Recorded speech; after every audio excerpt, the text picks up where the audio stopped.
Bonjour, bienvenue dans ce nouvel épisode consacré à la facture électronique. Je suis David Chichery, expert comptable commissaire aux comptes au sein de la société Michel Creusot Cabinet Martin. Et aujourd'hui, je vais vous aider à comprendre le modèle d'échange des factures électroniques, le fameux schéma en Y. Mais avant de commencer, il est important que vous ayez en tête le nouveau calendrier de la facture électronique qui a été modifié par la loi de finances 2024. Ainsi, l'obligation d'émettre les factures électroniques se fera en deux temps. Première date, ce sera le 1er septembre 2026 pour les grandes entreprises et les ETI, les entreprises de taille intermédiaire. Deuxième date importante, 1er septembre 2027 pour toutes les autres entreprises, petites et moyennes. Attention, pour la partie obligation de recevoir des factures électroniques, cette obligation incombera à toutes les entreprises dès le 1er septembre 2026. Rentrons maintenant dans le vif du sujet. Avec cette réforme, vous n'allez plus transmettre directement vos factures à vos clients. Vous allez émettre et déposer vos factures sur une plateforme privée ou bien la plateforme publique. Concrètement, il existe 3 circuits pour l'échange des factures. Et ces circuits vont varier selon le recours ou non à une plateforme de dématérialisation partenaire, ce qu'on appelle une PDP. Première option d'échange des factures électroniques, elle va consister à utiliser uniquement le portail public de facturation, c'est-à-dire le PPF. Dans ce cas, l'émetteur et le destinataire vont se connecter tous les deux à la plateforme d'État pour échanger les factures électroniques. Deuxième option, elle envisage un scénario dans lequel au moins l'une des entreprises, l'émetteur ou le destinataire, va utiliser le service d'une PDP. Dans ces flux, l'une des entreprises utilise une PDP, tandis que l'autre va utiliser exclusivement le PPF. Lorsque l'expéditeur de la facture dispose d'une PDP, il va générer sa facture normalement, et c'est sa PDP qui aura pour mission de reconnaître le destinataire et d'identifier la plateforme attendue, dans le cas présent, la PPF. La PDP va donc transformer la facture de son client dans l'un des 3 formats structurés définis par la DGFiP et générer l'ensemble des données. La création de la facture sera effective si l'ensemble des informations obligatoires sont complétées. Lorsque l'émetteur utilise la PPF, la facture sera reçue par la PDP du destinataire. Troisième option, les deux acteurs utilisent une PDP. La PDP de l'émetteur assurera l'intégration des données et la transformation des factures électroniques dans le standard convenu avec son partenaire commercial.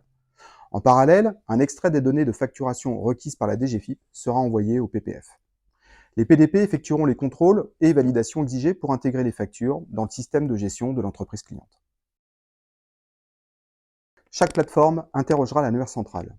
Cet annuaire permet de trouver le destinataire et la plateforme qu'il utilise pour lui transmettre les factures. Vous l'avez compris, l'annuaire est un registre contenant les données d'identification des entreprises et il sera quotidiennement mis à jour. Cet annuaire sera géré par l'Agence pour l'informatique financière de l'État, AIFE. Les entreprises sont identifiées dans ce répertoire au moyen d'identifiants uniques afin de faciliter l'échange des factures électroniques entre les entreprises. Cet outil garantit une communication efficace et transparente dans le processus de facturation interentreprises. Cette dématérialisation du traitement des factures va permettre de suivre le cycle de vie des factures, depuis l'émission par le fournisseur jusqu'au paiement par le client. On parle de cycle de vie pour désigner l'ensemble des étapes qui constituent la création, l'émission, le traitement, le paiement et enfin l'archivage d'une facture. Tout au long du cycle de vie, les statuts sont transmis et mis à jour dans la plateforme. Cette actualisation vise à donner une vision en temps réel et partagé de l'avancée du traitement de la facture, mais aussi à mettre en place des processus de traitement des rejets et annulations des factures. Terminons par la particularité de l'e-reporting. Le e-reporting est l'action de reporter à l'État les données non connues par la facturation électronique. 3 types de données sont visées. Les données B2C, pour les ventes auprès des particuliers avec des opérations d'encaissement.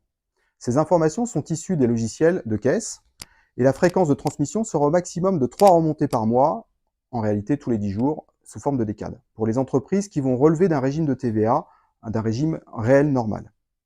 En fonction du chiffre d'affaires, la fréquence sera adaptée. Deuxième point, les données B2B internationales pour les opérations entre entreprises qui ne sont pas domiciliées en France.